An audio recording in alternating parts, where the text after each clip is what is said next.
ഉപരാഷ്ട്രപതി തെരഞ്ഞെടുപ്പ് വോട്ടെണ്ണൽ അതിന്റെ ഫലപ്രഖ്യാപനം തത്സമയ ദൃശ്യങ്ങളിലേക്ക്.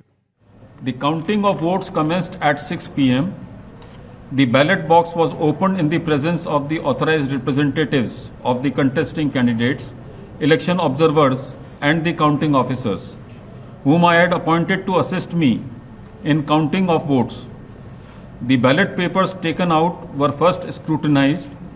The valid and invalid ballot papers and one postal ballot paper was also received, were segregated, and the valid ballot papers were distributed according to the first preference vote secured by each candidate. The postal ballot has been treated as returned and cancelled as the elector declined to cast his vote. 767 votes were polled, out of which 752 were valid and 15 were invalid. The quota sufficient to get a candidate elected as vice president was determined by dividing the total number of first preference votes secured by both the candidates by 2 and then adding 1 to the quotient. The said quota was 377. As all of you are aware, the value of votes for the presidential election is 1. Shri Buchi Reddy Sudarshan Reddy has secured 300 first preference votes and Shri C.P. Radhakrishnan has secured 452 first preference votes. As the first preference votes secured by Shri C.P. Radhakrishnan was greater than the requisite quota, in pursuance of provisions contained in Section 11 of the Presidential and Vice Presidential Elections Act 1952, 31 of 1952, read with Rule 35 of the Presidential and Vice Presidential Election Rules 1974, I, P.C. Modi, the returning officer for the Vice Presidential Election 2025, hereby declare that Shri C.P. Radhakrishnan,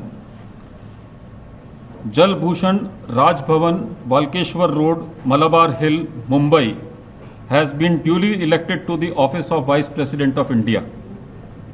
The result is being sent to the Election Commission of India and the Ministry of Law and Justice as per the extant provisions under Section 12 of the Presidential and Vice Presidential Election Act 1952 and Rule 35 of the Presidential and Vice Presidential Election Rules 1974.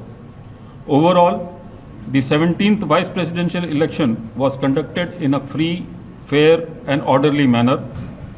I would like to take this opportunity to thank the candidates and their authorized representatives for their cooperation, which facilitated early completion of the proceedings. Thank you.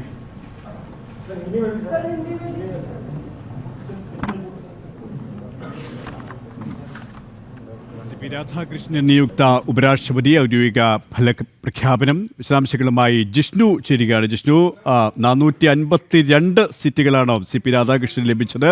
ഫലപ്രഖ്യാപനത്തിന്റെ മറ്റു വിവരങ്ങൾ കൂടി. K P രാജ്യത്തിന്റെ 15ാമത് ഉപരാഷ്ട്രപതിയായി ഇപ്പോൾ നിയുക്ത ഉപരാഷ്ട്രപതിയായി C P Radhakrishnan തെരഞ്ഞെടുത്തിരിക്കുകയാണ്. അതായത് ഇന്ന് രാവിലെ 10 മുതൽ വൈകിട്ട് 5 മണി വരെ നടന്നിട്ടുള്ള വോട്ടെടുപ്പിന്റെ ഫലപ്രഖ്യാപനമാണ് ഈ ഉപരാഷ്ട്രപതി തെരഞ്ഞെടുപ്പിന്റെ റിട്ടേണിംഗ് ഓഫീസറായിട്ടുള്ള Rajya Sabha secretary general P.C. Modi നടത്തുന്നത്. അതിൽ സി പി രാധാകൃഷ്ണന്റെ വിജയം പ്രഖ്യാപിച്ചിരിക്കുകയാണ്. 452 ഫസ്റ്റ് വോട്ടുകൾ NDA സ്ഥാനാർത്ഥിയായിട്ടുള്ള നിലവിൽ മഹാരാഷ്ട്ര ഗവർണറായിട്ടുള്ള സി പി രാധാകൃഷ്ണന് ലഭിച്ചു എന്നുള്ളതാണ് P.C.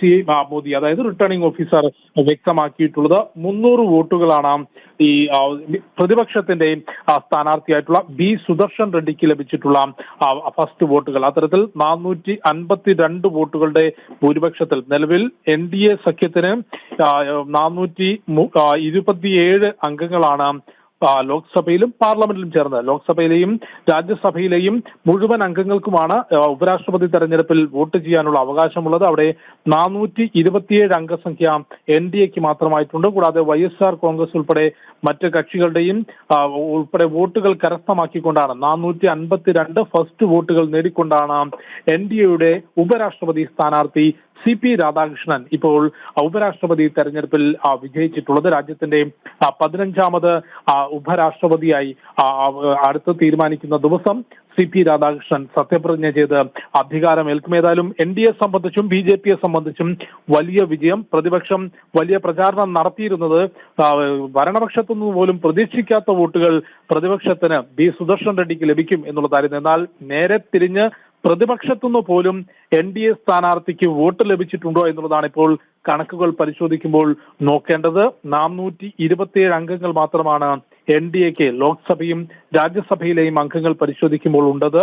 അതിൽ 452 വോട്ടുകളാണ് BJP NDA സഖ്യത്തിന്റെ സ്ഥാനാർത്ഥി CP രാധാകൃഷ്ണന് നേടാൻ സാധിച്ചിട്ടുള്ളത്. അതുകൊണ്ട് YSR കോൺഗ്രസിന് അപ്പുറത്തേക്ക് മറ്റു ചില കക്ഷികളുടെയും MP-മാരുടെയും കൂടി വോട്ട് നേടാൻ CP രാധാകൃഷ്ണന് NDA സ്ഥാനാർത്ഥിക്ക് സാധിച്ചു എന്നാണ് വിലയിരുത്തേണ്ടത്. അത്തരത്തിൽ 15ാമത് ഉപരാഷ്ട്രപതിയായി തമിഴ്നാട്ടിൽ നിന്നുള്ള CP രാധാകൃഷ്ണനെ തെരഞ്ഞെടുത്തിരിക്കുകയാണ്. നേരത്തെ സൂചിപ്പിച്ചതുപോലെ അടുത്ത തീരുമാനിക്കുന്ന ഒരു ദിവസം അദ്ദേഹം ഉപരാഷ്ട്രപതിയായി സത്യപ്രതിജ്ഞ ചെയ്യും. NDA സ്ഥാനാർത്ഥി CP രാധാകൃഷ്ണന്റെ വിജയം സുനിശ്ചിതമായിരുന്നു. ആ ഒരു പ്രതീക്ഷിച്ച വലിയ മിന്നുന്ന വിജയം തന്നെയാണ് അദ്ദേഹം സ്വന്തമാക്കിയത്. ഒപ്പം ജിഷ്ണു പറഞ്ഞതുപോലെ തന്നെ NDA സഖ്യത്തിലെ ഒരു ഭിന്നത അത് ഈ ഉപരാഷ്ട്രപതി തെരഞ്ഞെടുപ്പിലും ഉടനീളം പ്രകടമായിരുന്നു അല്ലേ? അത്തരത്തിൽ സ്ഥാനാർത്ഥി നിർണയം മുതൽ പ്രതിപക്ഷത്തിനിടയിൽ, കാരണം അധികാരമില്ലാതെ ഈ കൂട്ടായ്മയെ മുൻപോട്ട് കൊണ്ടുപോകാൻ കോൺഗ്രസിന് സാധിക്കില്ല എന്ന വിലയിരുത്തലിലേക്കാണ് നിലവിൽ ദേശീയ രാഷ്ട്രീയം പ്രതിപക്ഷ മുന്നണിയിൽ എത്തുന്നത്. അതുകൊണ്ട് തന്നെ പ്രതിപക്ഷം ഒരു സ്ഥാനാർത്ഥിയെ നിർത്തിയെങ്കിൽ പോലും മുഴുവൻ പ്രതിപക്ഷ അംഗങ്ങളുടെ പോലും വോട്ട് ആ സ്ഥാനാർത്ഥിക്ക് ഉറപ്പാക്കാൻ സാധിച്ചിട്ടില്ല എന്ന് വേണം വിലയിരുത്താൻ. നിലവിൽ 452 വോട്ടുകൾ നേടിക്കൊണ്ടുള്ള വിജയമാണ് BJPയുടെ NDA സഖ്യത്തിന്റെ സ്ഥാനാർത്ഥി CP രാധാകൃഷ്ണൻ നേടിയിട്ടുള്ളത്. അതുകൊണ്ട് NDA സഖ്യത്തിന്റെ വോട്ടുകൾ അതോടൊപ്പം YSR കോൺഗ്രസിന്റെയും കൂടാതെ പ്രതിപക്ഷ മുന്നണിയിലെ പോലും ചിലരുടെ വോട്ടുകൾ BJP NDA സഖ്യത്തിന്റെ സ്ഥാനാർത്ഥി CP രാധാകൃഷ്ണന് ലഭിച്ചു എന്ന് വേണം കരുതാൻ. രാവിലെ 10 മണിക്കാണ് വോട്ടെടുപ്പ് ആരംഭിച്ചത്. ആദ്യ വോട്ട് രേഖപ്പെടുത്തിയത് പ്രധാനമന്ത്രി നരേന്ദ്രമോദിയാണ്. പിന്നീട് വിവിധ MP-മാർ, ഒപ്പം ലോക്സഭാ സ്പീക്കർ ഓം ബിർള തുടങ്ങി എല്ലാവരും വോട്ട് രേഖപ്പെടുത്തിയിരുന്നു. അതിന്റെ കണക്കുകളാണ് അല്പസമയങ്ങൾക്ക് മുൻപ് ഈ CP മോദി റിട്ടേണിംഗ് ഓഫീസർ ചൂണ്ടിക്കാട്ടിയത്. അതിൽ ഏറ്റവും പ്രധാനപ്പെട്ട കാര്യം പ്രതിപക്ഷത്തിന്റെ ഭാഗത്തുനിന്ന് വോട്ട് ചോർച്ച ഉണ്ടായിരിക്കുന്നു എന്നുള്ളത് തന്നെയാണ് ഈ ഉപരാഷ്ട്രപതി തെരഞ്ഞെടുപ്പിലെ ഏറ്റവും പ്രധാനപ്പെട്ട കാര്യം. അതായത് CP രാധാകൃഷ്ണന്റെ വിജയം സുനിശ്ചിതമായിരുന്നു. നിലവിൽ രാജ്യസഭയിലെയും ലോക്സഭയിലെയും കണക്കുകൾ പരിശോധിക്കുമ്പോൾ ഉപരാഷ്ട്രപതി സ്ഥാനത്തേക്ക് CP രാധാകൃഷ്ണൻ വിജയിക്കും എന്നത് ഉറപ്പായിരുന്നു. പക്ഷേ NDA സ്ഥാനാർത്ഥി CP രാധാകൃഷ്ണൻ ഭാരതത്തിന്റെ പുതിയ ഉപരാഷ്ട്രപതി, ഭാരതത്തിന്റെ 15ാമത്തെ ഉപരാഷ്ട്രപതിയാണ്. 452 വോട്ടുകളാണ് CP രാധാകൃഷ്ണൻ നേടിയത്. NDA സഖ്യത്തിന്റെ സ്ഥാനാർത്ഥിയായ സുദർശൻ റെഡ്ഡിക്ക് നേടാനായത് 300 വോട്ടുകൾ മാത്രമാണ്. വിശദാംശങ്ങളാണ് ഡൽഹിയിൽ നിന്നും ജിഷ്ണു കൃഷ്ണൻ നൽകിയത്.